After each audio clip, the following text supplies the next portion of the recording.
Բայց հասկացա, հոգևորականը Bentley ունենա, 3 հատ կնիկ ունենա, 1000 ներողություն ես բառի համար, այդ իրանց ընկալումն է։ Ասենք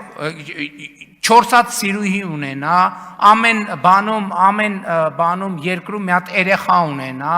չգիտեմ ոսկեղեններ ունենա, ինչ ասես ունենա, ու ոչ մեկին հաշվետվություն չտա, խելագար եք դուք։ Ասենք դուք ում եք ներկայացնում, դուք Հիսուս Քրիստոսին, հələ մի հատ մեզ են ասում, ներ։ Դուք ձեզ հայլու մեջ տեսել եք ընդհանրապես։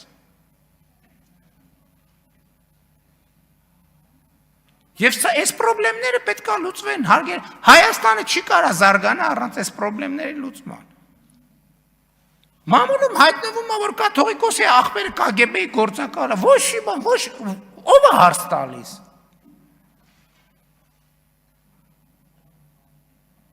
KGB-ի գործակալը ու հիմա նոր Նախճեվանի թեմի առաջնորդը։